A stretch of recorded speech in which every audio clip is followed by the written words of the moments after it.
Hi, I'm Cindy Harrison. Thank you for joining us today, and all those that are on replay. I am a decorative painter. I've been painting for over 20 years, and my favorite thing to paint are flowers. I just love flowers, and it's my mother's thing. She is a gardener, and so I thought it would be just apropos to have Gina Iliopoulos from Keeler Farms come and talk to us a little bit more about flowers and the lost art of the meaning of flowers. So take it away. Thank you for having me. So my name is Gina. Keeler Gardens is actually my garden. I have about 150 or so different varieties or cultivars, and I post regularly about different things, about anything horticulture related, but specifically, I often post things specifically from my garden too. So you'll see on a variety of things that I do, you'll get to see a lot of stuff from my garden. So how long have you been in horticulture? Let's see, actively in horticulture for about 6 years now. I actually started, it was very interesting. I started it on the science side doing vegetative propagation. So I was working in a laboratory. Oh. It was so interesting. And then I moved out, I put my focus on the outdoors and creating designs. And so my space that I have here, we've been here for 10 years. So I've been growing this space for 10 years now. So I'm trying to get out this afternoon and maybe do a Facebook Live and take people through the garden, because the spring garden is so colorful. It's so wonderful to experience. And that leads to our conversation about color here. There's a lot of different ways to look at color in the garden, and don't ever let anyone tell you that you have to look at it at any prescribed way.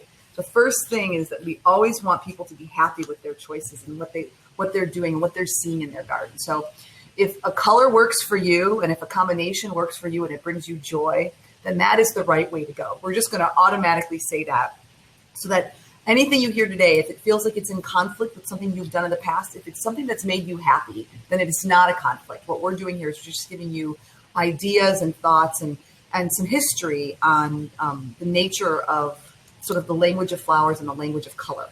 So the picture we have right here up on the screen right now, I can just describe each image, and we can talk about the concepts that go with each image.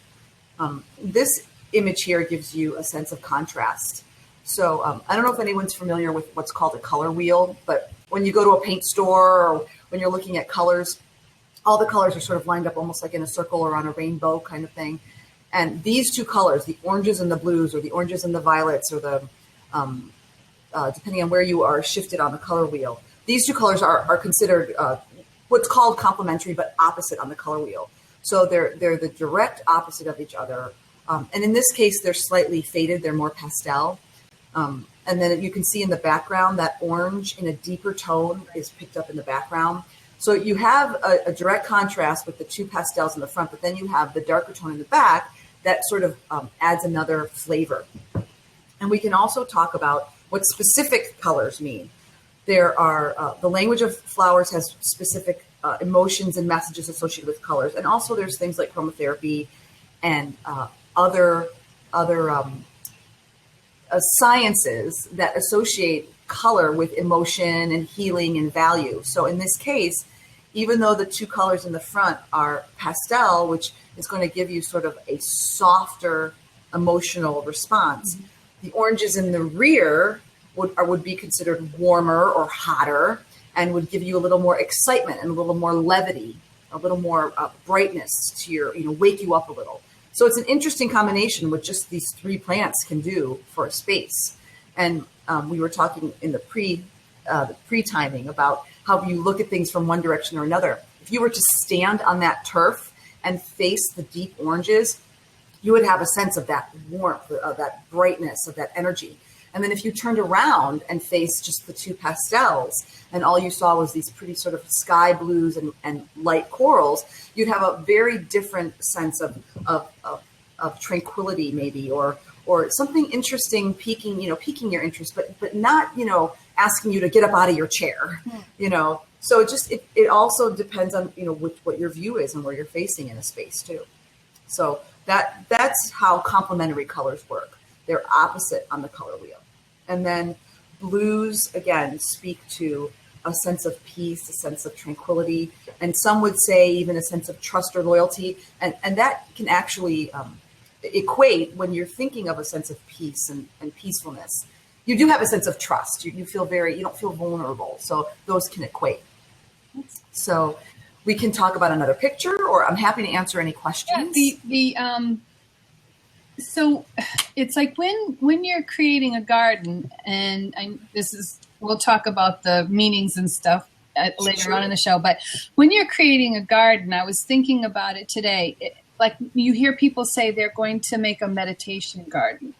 Okay. So they're gonna build a special spot, because it reminded me when you said if you look this direction you get this, and right. And I'm saying, okay, so if you're building yourself a spot where you can just sit, relax, meditate, ponder on your journey, where to go to, where you've been, what kind of things would a person want to consider surrounding themselves with? Again, it's not always the same for everybody, but for the generality.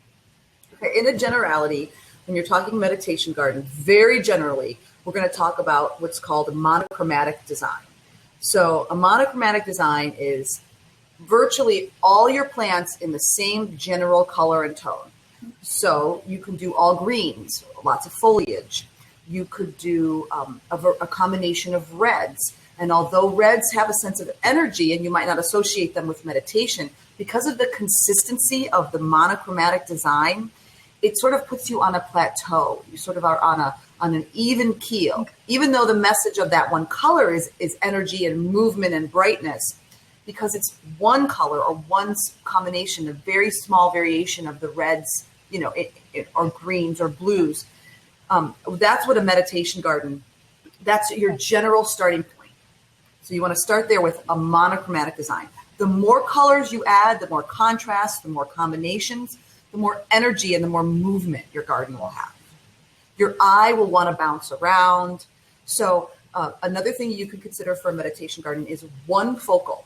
So let's say you have that monochromatic design of all reds or all greens or a combination of blue foliage. Pick one contrasting color. So in the midst of that blue foliage, put a yellow foliage, and it'll draw your attention and it will allow you to focus on one thing. Oh. So that helps for a meditation garden too. And then it depends on what you're doing in your meditation garden. Are you looking for it as a place to totally just turn off, or are you looking for a place, as you mentioned, to sort of travel on your journey?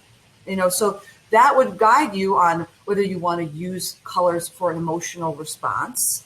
If you find that you like that sense of energy to take you on your journey, use those reds. But if you find that the bright, hot colors distract you from your meditation style, then go with the cool tones. Go with those blues, the greens. Even some of the magentas and pinks can be considered cools also. Mm-hmm.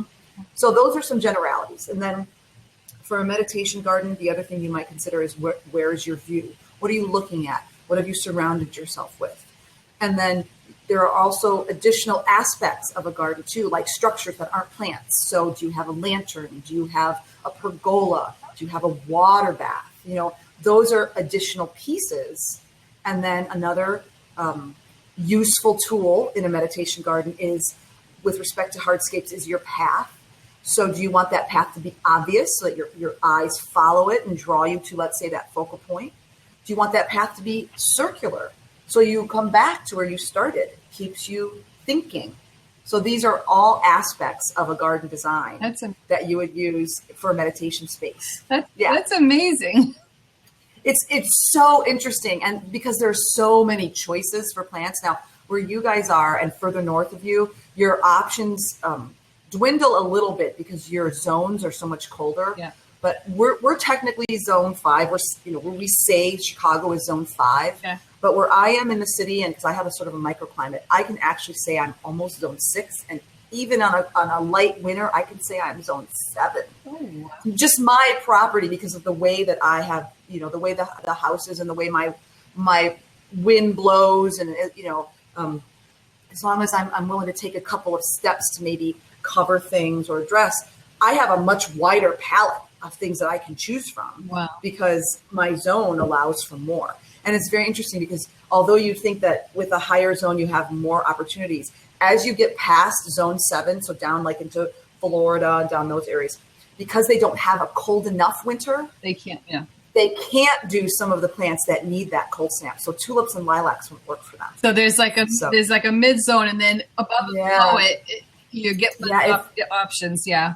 If you want to have like, the most gardening time and the most flexibility, aim for zone 7. So choose a home in zone 7, because that's you get a long bloom time. You can extend the bloom time. You can extend the growing time very easily. Your winters aren't too harsh. So when your things are on the cusp, you have a greater chance of survival. That's great. I'll throw up another picture here. Great. We can talk about another one. And if anyone has questions, just throw them, or comments, throw them in the tech side.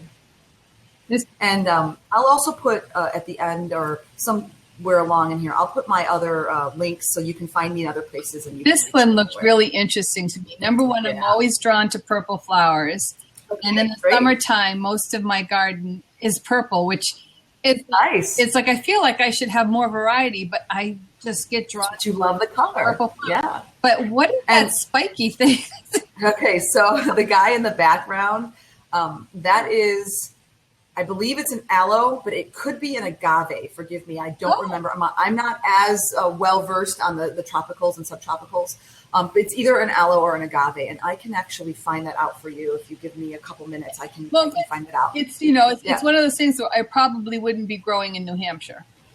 No, well, now don't write it off, because there are some plants like this guy here, depending on where you find them and what you have access to. You can use this in a sunny spot in New Hampshire only for the summer as like an annual. Right. And it adds this amazing, look at that blue color. It's fantastic. The way that the colors are playing in that deep wine color in the background, and they play off each other. Right. Really? So now this would be considered a cool garden, because the purples in the front are moving toward the blues. They don't have as much of the red. Right. Greens are considered cool. They're very clean. And then in the background, even though it's deep, that burgundy tone in the background is also considered a cool tone, because these colors in combination don't scream fire. They don't scream run around. They don't scream hot coals. They feel like water, or they feel like a countryside, or they feel like a shaded meadow. That's what a cool combination will get you. Now, this is, again, a contrasting example. The magenta of the flowers in the foreground, those are pentas. Okay. And the chartreusey green, that is a sweet potato vine, an annual sweet potato vine. The contrast of those, that's that opposite on the color wheel again. Okay. So what you're getting here is, although you're cool, you're getting that sort of it makes your eyes want to dart back and forth. Right, and that's what grabbed me when I was looking at it, saying, "Oh, I like that one." So this is a wonderful combination, because in sunny gardens, forgive me, I'm trying to do two things at one time. In sunny gardens, it's hard to get, generally, cooler plants perform better in shadier or partial shade, because the foliage. Now, that's not always true, because there's salvias that are purple that love, and catmints that are purple that love bright sun. But that aloe, or the agave or aloe, whichever, I think it was aloe, that was in that picture, that's a full sun. It loves a full sun. So you get a cool color in a hot space. See, this is a hot garden. It's hot. That's hot. They want the sun. They want bright sun all day long. I mean, even like from a rock garden perspective, because the heat bounces off the rock and they don't care. These guys don't care. This is celosia. Oh, this is so beautiful. So this combination, and what's cool about this combination is it really does evoke fire. Mm-hmm. The reds and oranges and yellows, and they're all the same plant, just different colors. And you can do a combination like this, and this is a dynamic hot garden. But if you did all reds, took out those yellows and even some of the oranges and did all reds, then you're back to that monochromatic design, but still hot. So very interesting how a splash of one or another color can make a huge difference in your space. There's this one you gave me also that it's same colors, but yet it has a different feel to it. For me, anyway. The other one, the fire, the hut, the energy, the wolf. And this is like a little bit more relaxed. It's still warm. Exactly, because it's a monochromatic design. If you notice, you'll see a teeny weeny little bit of hot pink in the front and a whole bunch of yellow and orange in the back. Yeah. But generally, it's a splash of red. So you don't bounce around as much. And that's the difference between a monochromatic design that's hot and a combined or what's called, I believe the word I'm looking for is analogous. Analogous, yeah. So analogous. So when you're on a color wheel, so red's here, orange's here, yellow's here. Yeah. You group all those. Now, on the other side of red, though, on a color wheel, you go into those magentas. So you could do reds and see in the front here, right. if you notice, there's that sort of magenta hot pink. You could do the same in that direction. Right. Now, when you put hot pink and red and yellow and orange, well, that's just everything all mixed together. Then you just have a wonderful, colorful garden. Yeah, I love how the pictures are now. Are these from your gardens or? Actually, these images are from the Epcot Flower and Garden Festival that they do every year. I love that. I've been to one. It was gorgeous. We went last year and we went again this year. That's right. And it's like a 3-month show that you can go to. It's just incredible. So they did a display on just this topic: hot colors, cold, cool colors, complementary colors, analogous colors, and they designed their spaces to speak to that message. And the imagery was fantastic. It really came out amazing. And I want to make sure that I don't confuse everyone. In that previous image, I believe that was an agave. I think it was an agave. Forgive me. I used agave too. It looked more agave than aloe, but I'm more culturist. So this year at the Epcot show, I saw a beautiful agave with no spines, none of the little pricklies, wide golden leaves, just incredible. So there's so much to see, and they're pretty good about labeling everything so you know what everything is. Yeah. So if you want to duplicate, you can.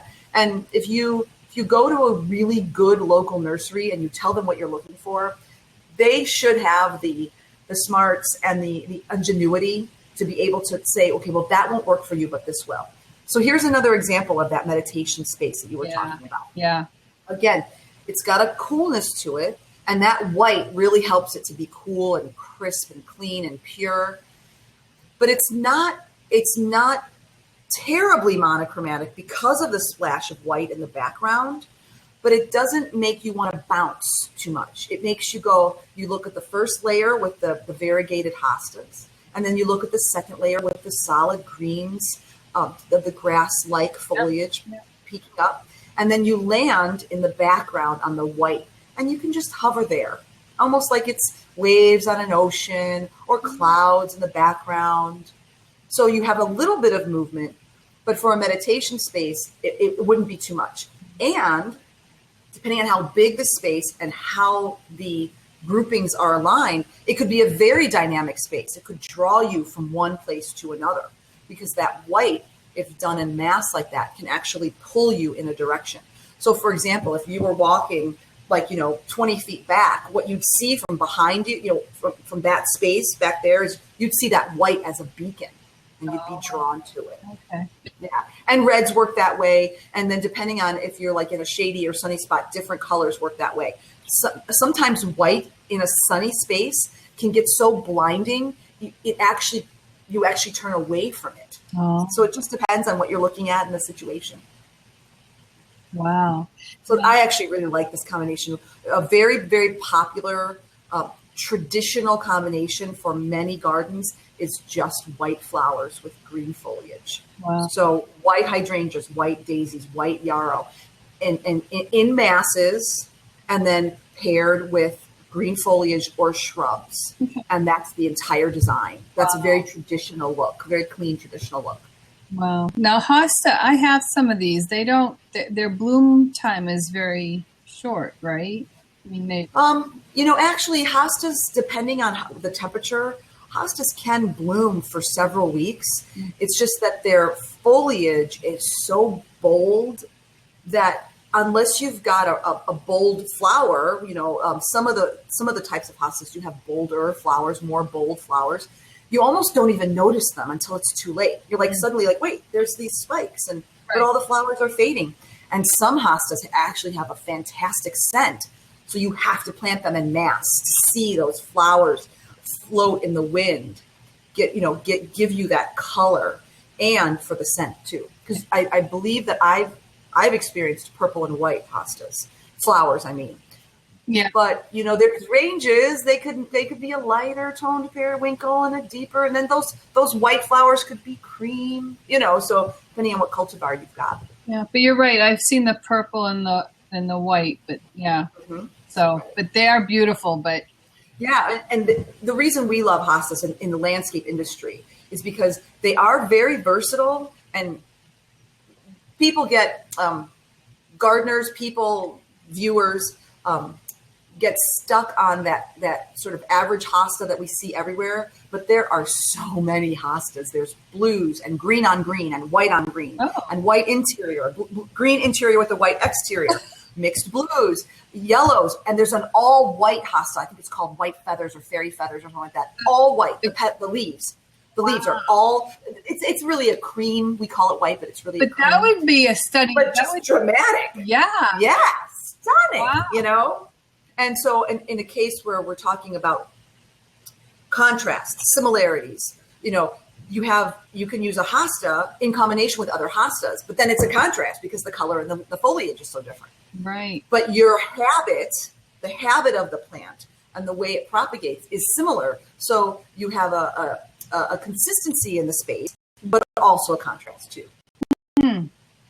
So that's yeah. I'm just like the white hostas just throw me over the edge. If I liked the dirt, I would be out there trying to find me one and see if I can grow it, because gardens, I love looking at them. I don't like working in them. I don't. It's a lot of work. I don't find enjoyment in that. I've watched my mom, and she still has her garden, and every year she's out there moving things around because they are dynamic. You have to think about it's not just about the color, but color would evoke emotions, how you display them, but it's also when do they bloom? You want the garden to continually bloom. You don't want all the blooms in spring are here and then that's all green or dead for the rest of the season, year. You know what I mean? So she continually moving them for bloom time, in length, and for height, and for color. I mean, it's all those things are in her head all the time. And from your perspective, those are the main points. But don't forget, from a gardener's perspective, it's root depth, soil quality. Do they like acid? Are they heavy feeders? Do they need fertilizer? How much water? Do they like a lot of water and then they want to dry out? Do they always want to be moist? Do they always want to be dry? I mean, there's so many details. That's why I kill all the plants I get. So here is the name of one of the really nice white ones, white feather hosta. If you just look that up for all our viewers, if you just look that up online, you can find this incredible blonde hosta. I'm learning two things I do best: burn food and kill plants. And that's another thing that we try to instill in people. Try things, and then what doesn't die, use it. Leave it. Plastic so here's flowers. Yeah, and I do have I know people who do that, silk flowers too. I know, because they want color, And that's actually, for those of you who are interested in hummingbird gardens, don't discount silk flowers or plastic flowers, because they actually, depending on where you are overhead, far high overhead, very early in the season that we wouldn't expect, because they're on their way to where they're going. Okay. And there's not a lot in bloom. So if you have a feeder and you want those hummingbirds to come to you, don't discount wrapping a post in a red ribbon or a red wrap. Don't discount several clusters of red silk flowers to guide those flyers from up above to see that red, to draw them. Once they see that red and they feed from your feeder, they know you have food, they will come back on their paths. Yeah. That's a wonderful, the nature of hummingbirds. They remember where they fed. I have a honeysuckle outside Ah, the studio. yes. Yeah. That has the bright pinks and orange. Mm-hmm. Yes. And so, it gets massive without me having to do anything. It just... That's a great plant to choose. And boy, it's like when you see something flitter, I'm painting away and I see something flitter and I'm like, what is that? I'm like, oh, yep. The hummingbird. Okay. Yeah, exactly. So that's another option. So this is a wonderful image. And there's actually a pair to this that we can find later.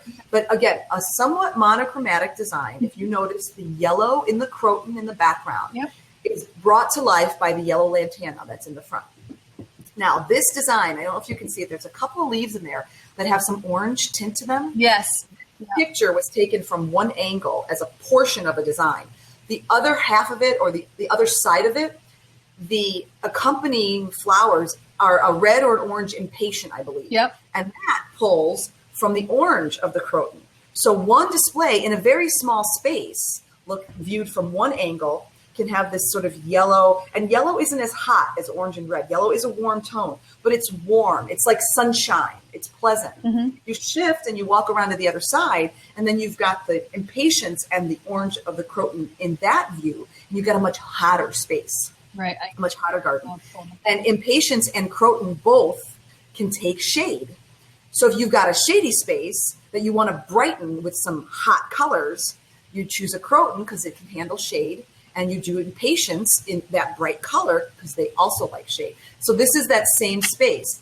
Now, in this case, this space was in a lot of sun. So the New Guinea impatiens can handle a lot of sun. And in this case, the croton was very, very stable, a really hardy specimen of it. And it was it's slightly underplanted, and of course it's watered really well because this is a display garden from a show. Right. But if you wanted to do something like this, you could do this in the shade. The lantana won't do so well in the shade in the background, but you could choose a slightly different toned impatient back there to mix some of those oranges and maybe a softer coral. But then you pull all those oranges and all that heat out of the croton, so you have a shady spot that's actually warm, which is emotionally, it's somewhat contradictory because when you step in the shade, you expect it to be cool. So you have some flexibility here on how you can take smaller spaces and manipulate them from different angles. Or if you have sun, shade, and you want to evoke something different, you have different opportunities to do that. Cool.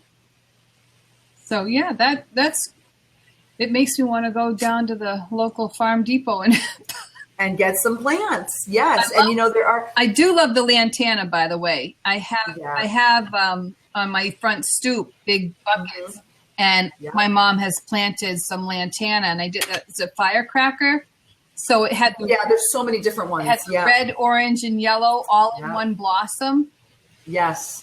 Lantana is actually known for that. All the different cultivars will have different colors because when a flower, so it's a lot of little flowers in like a cluster on lantana. Yeah. And when lantana blooms, it blooms in rings. So depending on what opens first and what ring is the most advanced is your color tone. So let me see if I can guess this right. Forgive me. I can't remember if lantana blooms from inside out or outside in. I think it's inside out. Let's just say it's inside out, but don't hold me to that. So what will happen is all your little buds will be the same color. And then as your center ones or as your first ones open, their color is going to change a little because you're going to be seeing the inside. And as that color changes, your buds, okay, so here you go. Here's a perfect example. So they blew outside in. Forgive me, I had it wrong. So if you notice the outside ring, so everything had this orange tone to it. And the outside ring is orange, while the inside ring is, as a new bloom, is more toward a yellow tone. So as that you go internally with your opening, you'll have sort of a lighter tone in the center. And as the flower ages, it gets more and more orange, almost red sometimes, depending on the cultivar. So every little cluster will be like a rainbow like that. So like Lucky Lemon Cream goes from white to yellow. Bandito goes from orange to red. Sunrise goes from pink to yellow to orange. It's incredible. Lantana is a fantastic plant. But it is, for us, it's an annual. It's an annual. Yeah, it's an annual. But I just found it, I just love the color. Yes. and that the little firecracker could have so much color in one blossom. Yes, it's incredible. It was, yeah. And this is the other one. I think this one's called confetti, I believe. Yeah, see, so that's a pink to yellow one. So it starts out yellow in the center. I'm pointing at, like you can see me what I'm pointing at. You know? So on the right of the image, you can see that it's yellow. So the younger flowers will start out yellow, and then they'll open up and they'll sort of get creamy and then like corally, and then they'll turn to pink. Yeah.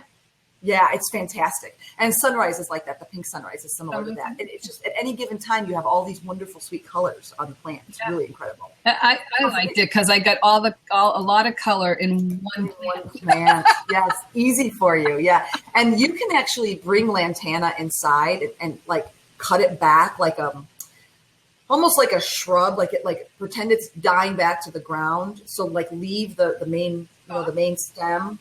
And then if you've got enough warmth and enough sun in your home, it will sort of, come back as the days get longer, and then you can bring it back outside. Lantana is a tough one because it takes a long time for it to wake up again. Okay. So if you have a really warm, sunny window, it could work.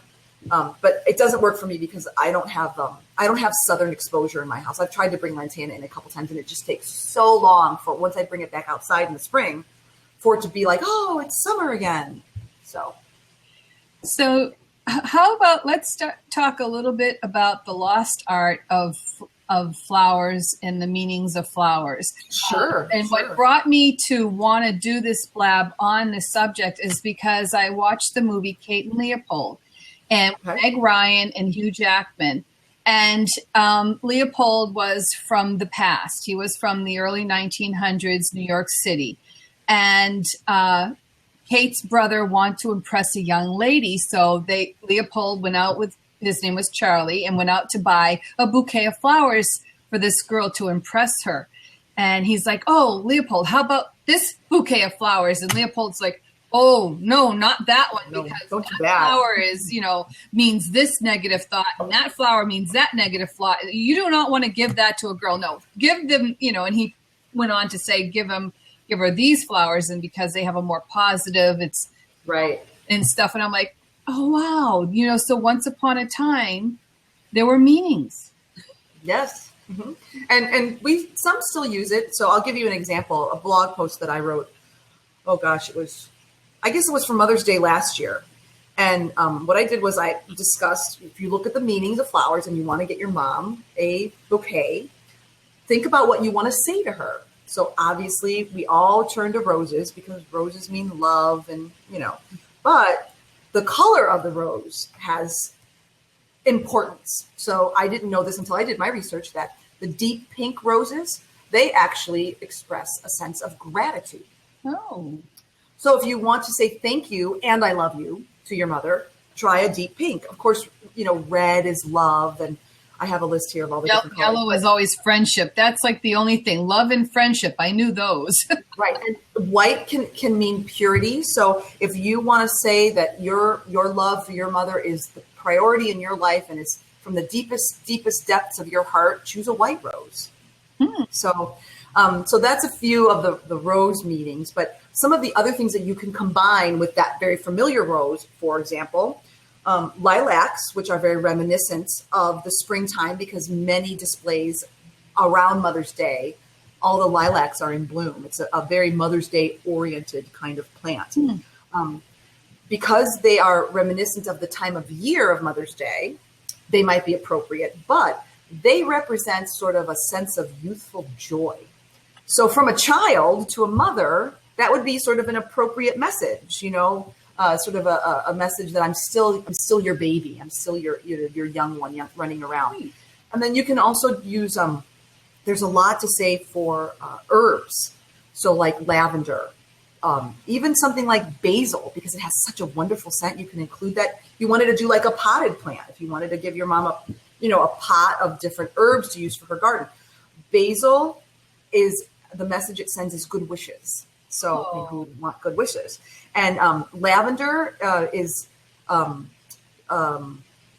devotion. Lavender is devotion. And rosemary, it has a sense of remembrance. There was often in historical times, rosemary was thought to actually help your memory, like from a medicinal perspective. Really? So it took on a sense of remembrance. So you might bring sprigs of rosemary to your mother's grave if she's already passed, and as a memory, So, and then parsley symbolizes, I'm reading from my blog, sorry. Parsley symbolizes the festive nature of the day. So if you want to celebrate, you can add something like that. So you don't have to stick to what we think is the message. We can choose plants we like and see what fits, see what message we want to send with those. Kind of funny because parsley is one of those that they always put on your plates at fine restaurants.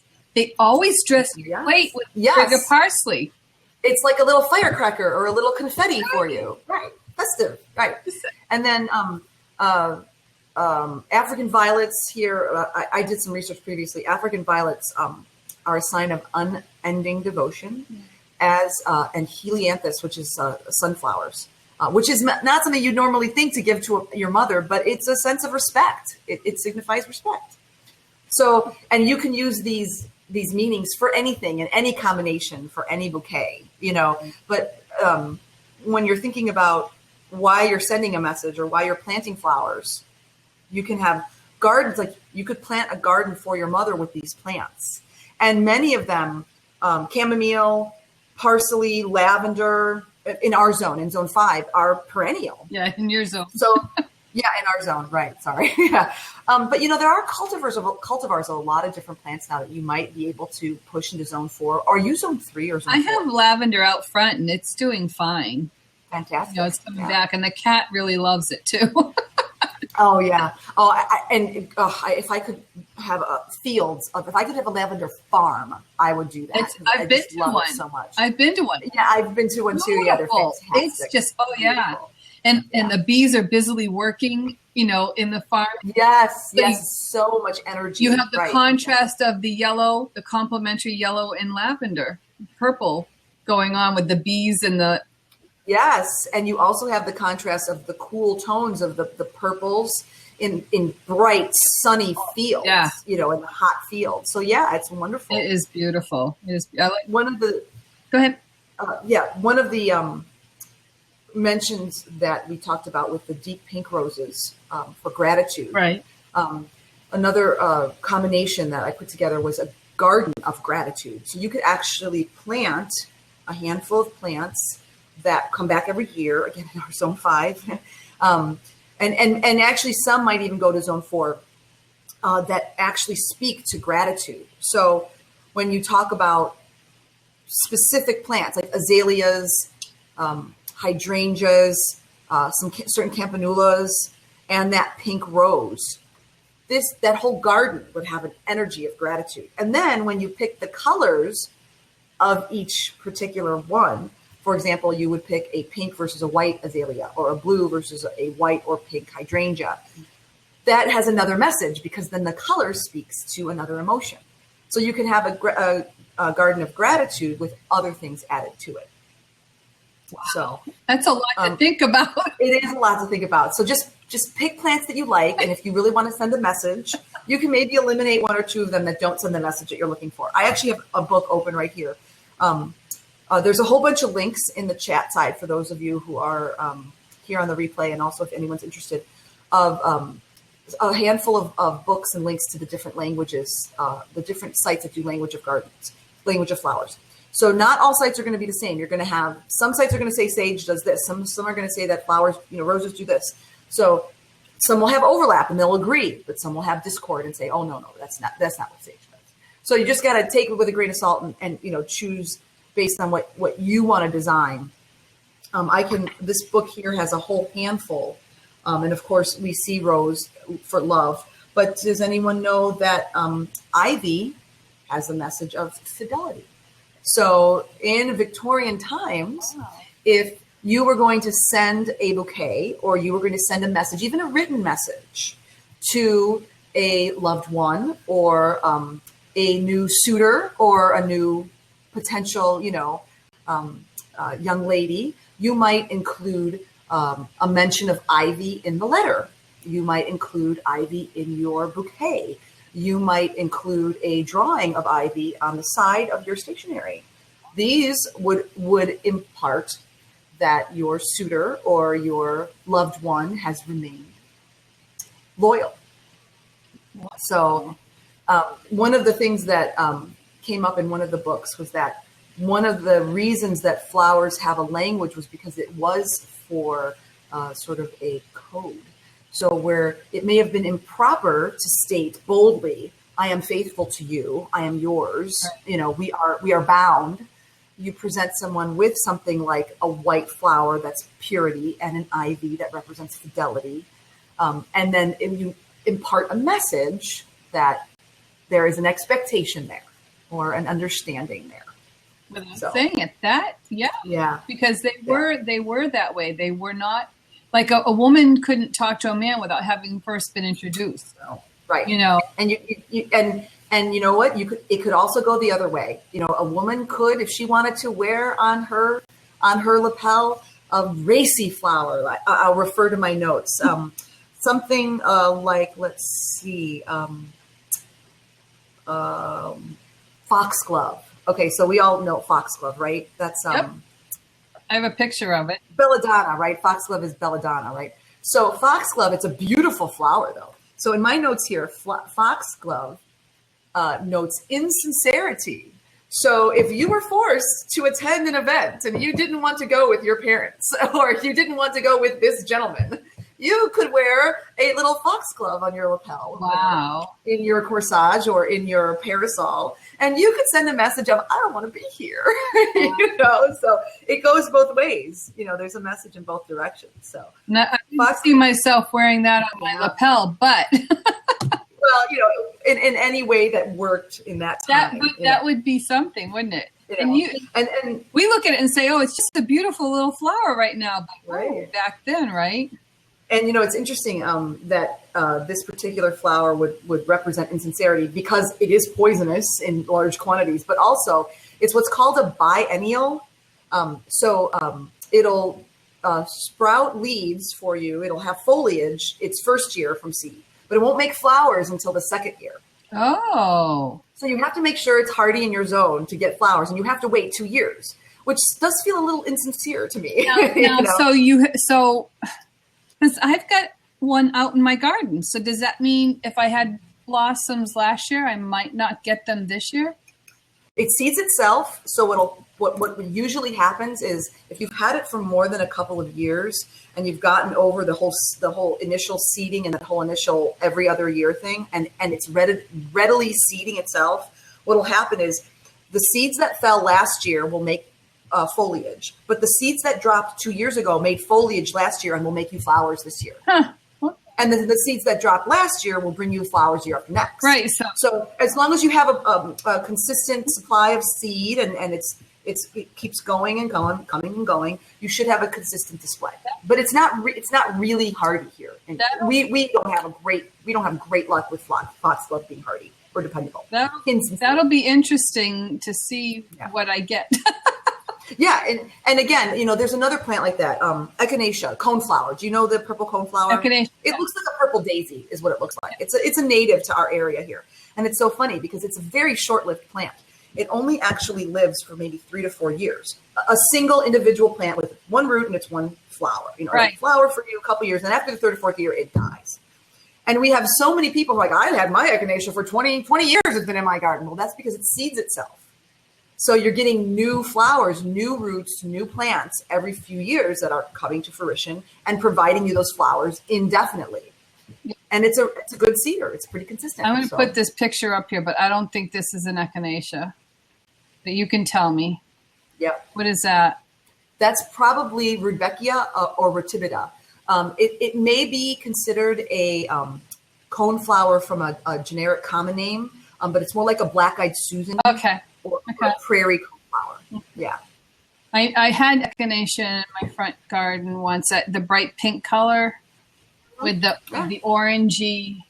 I'm looking at with an orangey brown center. Yeah. And I guess I never took pictures of it.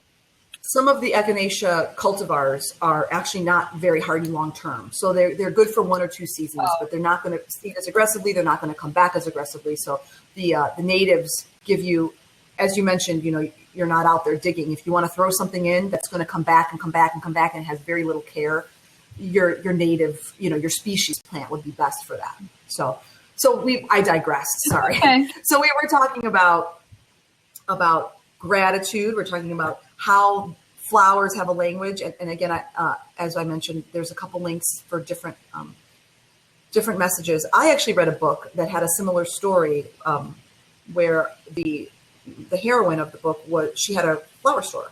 And every time someone came in and wanted a bouquet of flowers, she would ask them all those detailed questions about what they're trying to say. And she would put together these packages of flowers that would match their message, directly. It was fantastic. Oh. Yeah, really beautiful. So you just have to, figure out what you're trying to say and do a little research. And if anyone has a question sure. about, if I want to say X, what flower would I use? Throw it at us and we'll talk about it. What does this say to you? Is that a sea holly? I think that's a sea holly. I don't know how to pronounce it. The Latin name. I can find a Latin name for you because I actually have that in one of my posts. That one it's a unique, and some can think it's a little prickly, but because it's got this really soft blue hue to it, it's really a nice plant. Let me see if I can find. I know I have a reference to it here. I can locate the local Whole Foods store had a bouquet of these that you could. I love going in there because they have different flowers than going just to a flower shop or to the grocery store with something unique. Shop. Exactly. And, right. And so I thought this looked like a snowflake to me. It looked kind of like a yes, frozen. It does. And it is. Yeah. Yes, it is sea holly, I believe, and it's called here. You know what I will do? I will put this link in so if anyone's interested, they can find it. But it looks not approachable. It looks really like it's not an approachable plant. It does sort of look like a firecracker is not approachable. Like it's exploding. It's a little like, prickly. Yeah. Yeah, exactly. And it is a little prickly. So that's the Chicago Botanic Garden has this particular plant. It's called either sea holly or big blue sea holly, depending on which variety you use, or cultivar. But when you plant it and it's in bloom, and because of the nature of its flower and its foliage, it will maintain that blue hue, not just in bloom. So it's really worthy of consideration if you're looking for something unique and splashy with that blue tone. I think it's fantastic. I love it. I think it's a great flower. So, but yeah, to be able to find that in a flower store is quite unique. Yeah, I thought it was very unique. They had a bunch of different things I had not ever seen in a traditional, flower center. So I thought it was which is nice. Yeah. Yeah. My Farm Depot down the street had that particular plant. It was selling for us to grow for the season. So, but to see it cut in a store situation was kind of interesting. Yeah.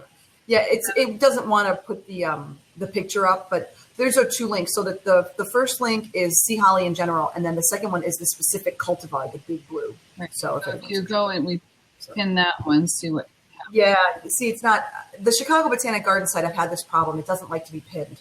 I don't know why. Because it doesn't come from an HTTPS, which is S standing for secure. Oh, I wonder if I suspect the other garden site that I use probably wouldn't be secure either. Yeah, even the one that you did use that had an HTTPS, it didn't work.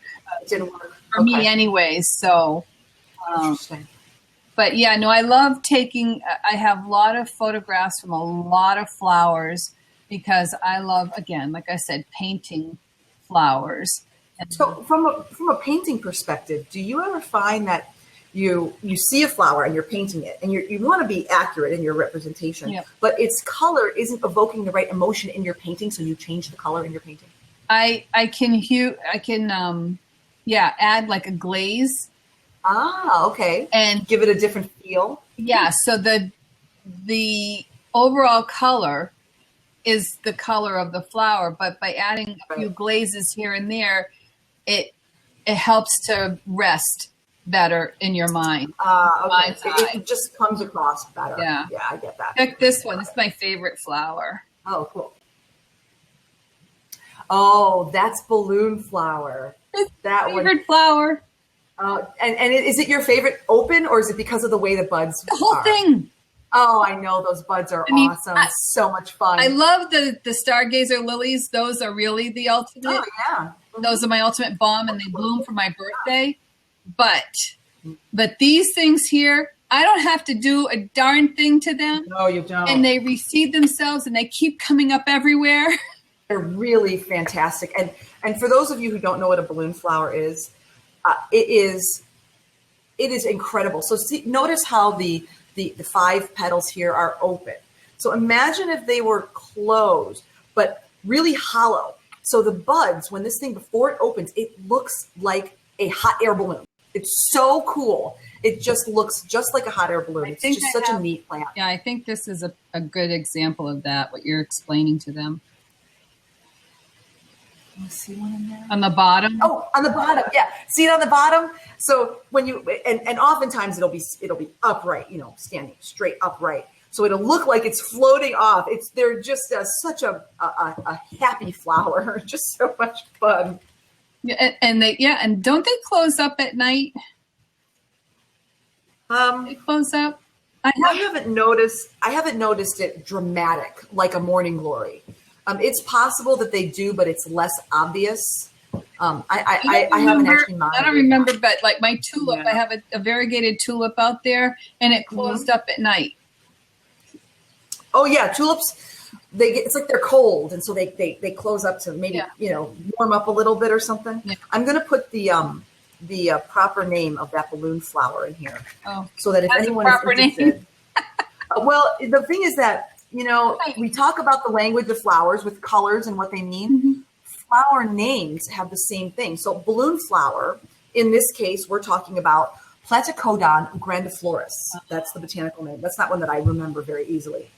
But some other people, some other regions, might call something else a balloon flower with a different Latin or different botanical name. So we always like to note the botanical name so that there's little confusion. We were at the flower show this spring in Epcot.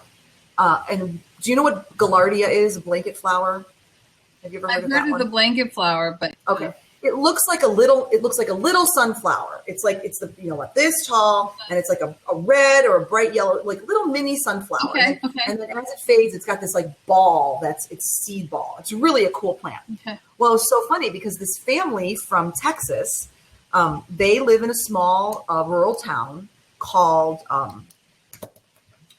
Firetown or Firewheel or something like that.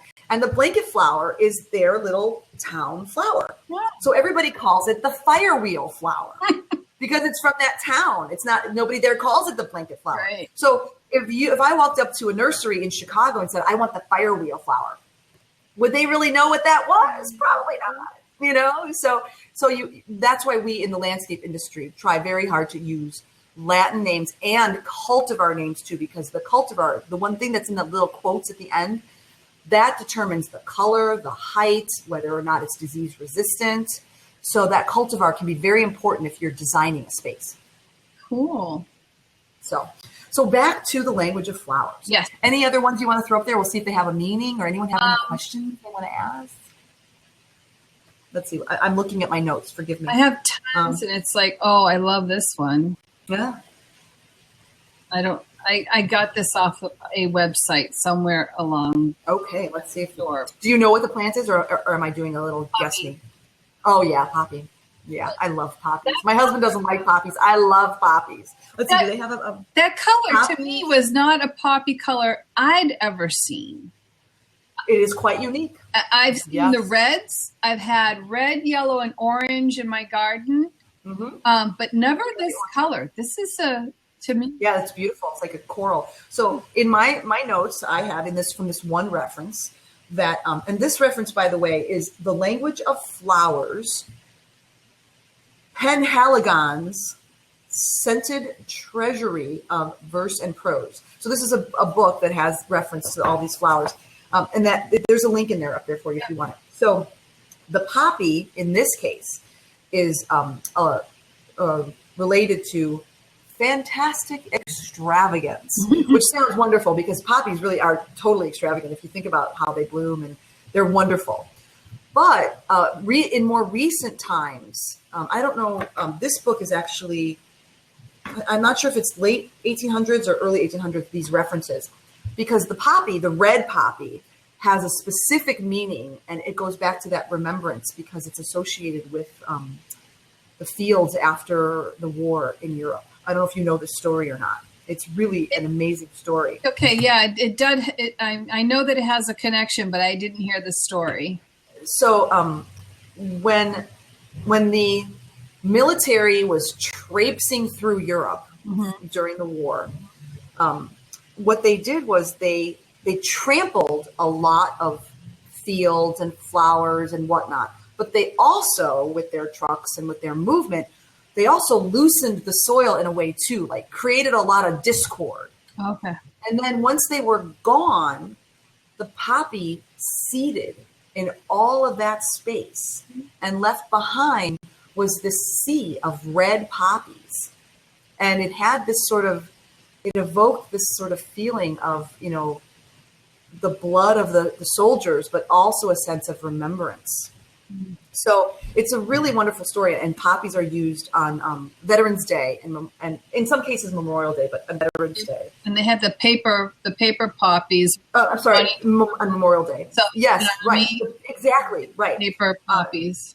Forgive me, it's Memorial Day. I was thinking Veterans Day. It's called Devotion Day or Remembrance, the Remembrance Poppy, and there's a whole story behind it about how this field sort of came up and sort of in memory of the devastated landscape that we covered. Yeah. So it's another interesting story, another interesting meaning.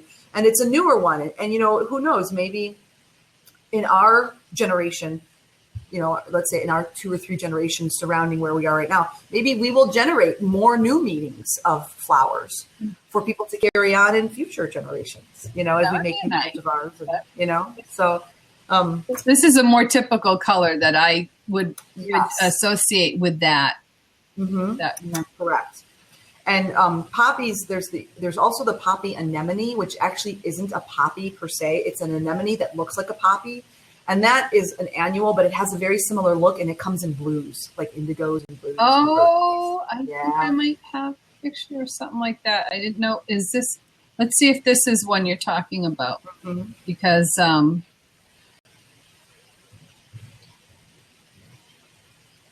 is that could be it. Yep. Again, it looks very much like a poppy with its crinkled foliage and its what the hairy, you know, yeah, you know. So yes, that could easily be a poppy anemone. I just thought it was a very unique color. Again, so I'm not so interestingly colors. So interestingly, anemone, the meaning of anemone from this reference is forsaken. So if you take a poppy anemone and you combine the two meanings, although the poppy represents extravagance, the anemone represents being forsaken. So you could send a message of grand loss with a poppy anemone if you wanted to define it that way. You know, we can manipulate the definitions any way we want to. but that's cool because, again, like I said, once upon a time, people took a lot of attention, paid a lot of attention. Yeah. And we have lost so much of that. You know, as I was saying earlier about the Japanese culture, I mean, they even, how you present a present to them, how it's wrapped. Yes. The time taken to wrap the gift as important as the gift itself, if not more in some cases. Yes, and it's the same way with their the Japanese tea ceremony. The details, how you drink it, how you sip it, the bowl you put it in, which way you face the bowl, what you present the original tea powder in, the container in which you bring it to how you sit, how you turn, how you speak, who speaks first. So you're right. The details are incredible. And we've just lost it all because we have. I mean, we're very literal. We're just very literal now. Everything is you see. You see what you get. You get what you see. Yeah. Yep. So maybe we'll do some Facebook posts and some tweets and some Instagrams and I'll note, by the way, this flower means, and keep that alive. And maybe I'll send you a message and say, if you want to know what I'm telling you, you need to go to. Right. Yes. I'm sending you 3 flowers, and there's a message in these 3 flowers. Go to this website and learn about the language of flowers, and we'll talk about it. Yeah. And then reply by flower. Right. What am I telling you here? We're going to go with flower code. And boy, wouldn't we start a movement, right? Yes, really. We should, hashtag the flower code, So for those of you who joined us and missed the introduction, this is Gina from Keeler Gardens. Hi. I'm Cindy Harrison. I'm a painter. She's a horticulturalist, but I need what she knows. I need her type of person so that inspires me to paint. There you go. We want that. I want that. I definitely want that. And but yes, it's top of the hour. It's been a lovely hour, and thank you, Gina, for sharing your knowledge with us. I am so thrilled to do that. The last thing I'm going to do here is I'm going to give you some links. So if you want to reach me, Facebook, Twitter, ask me questions. You'll have plenty of ways to reach me. Yeah. Yeah. You know what? I'm happy to help. I love answering questions. A quick question I can do. I'm also happy to help with a more, organized plan that just would take longer, to manage that. Now, if I fly you into New Hampshire, you can do my. Easy. Let's do it. Let's make an event of it. I've got a garden of balloon flowers and is it Japanese lanterns? Oh, really? Yeah, they keep coming back. Really? I'll have to, that sounds beautiful. Yeah. They just keep coming back, and they bloom in the most craziest, and wild violets. That's my garden. Oh, yeah, wild violets are wonderful. They're weeds. Most people think that, but if you have a woodland garden with phlox and violets and a couple hostas and bug, some Siberian bug loss, those violets, you want them in there. Even though they're considered a weed, you want them because they're beautiful. Well, they hop, and they're good ground cover, They hop the walkway, and now they're in the lawn, and my husband hates them. Oh, well, we have them in our lawn too. So yes, I understand completely. Okay, so I'm putting in here, I'm going to see if this pin will work because I don't know if this is a secure site either. So Keeler Gardens, not a secure site. Oh, welcome to the show. I think something went over I don't know there. what that means. Okay, so we're going to close that. So KeelerGardens.com is me. I'm going to check that and make sure that there's nothing wrong with that because that was really strange. And then here I am, Gigi Keeler G on Blab. I'm also Gigi Keeler G on Twitter and on Facebook. No, the link is correct. It just Blab just doesn't like it. So on Twitter and on Instagram too. Awesome. So if you want to see more pictures, and you have a regular Blab show now, don't you? You've had one for a while now, right? Actually, I'm not doing it right now because, and I'm happy to forward this information on to everyone on Instagram. Okay, so I'm actually working with a PR firm, a green PR firm. All our clients are green industry clients, and they are doing a monthly magazine, Greenmark PR. So they sort of took over what I was doing because they have really, really great guests. Some local, some national. So the most recent one was April 21st, and that was about soil. We had organic compost company with us. The one before that, we had the owner of the Chicago Flower and Garden Show join us. The one that we're doing next month, we may actually have a national guest from a national garden, which would be really wonderful because it's on edibles. So that's Greenmark PR. And you can, you know what, I'll try to, I'm going to put Greenmark PR. I think that is the, forgive me, I think that is the You just look for Greenmark PR here on Blab, and that's their handle. That's great. Greenmark. I may be be a guest host on that in August with another program that we're doing. So you may see me again there, but you'll see me on the Greenmark Labs as a guest or in the comments, helping out as producer. And I'm happy to come and chat with anyone who's interested, who has questions, who wants to learn about anything. I'm happy to guest. So thank you. We're over a little, but thank you for your time and very, pleased to be here. Well, I'm so happy. Thank you very much, Gina. Thank you for all who stayed and watched. And I watched for a while, yep. And those who will watch the replay. So check Gina out in all these different areas. She's very approachable. She's not like that prickly pear plant. Right. Yes, exactly. And everyone have a wonderful day, wonderful week, and may your gardens bloom beautifully all year. Take care, everyone. Bye.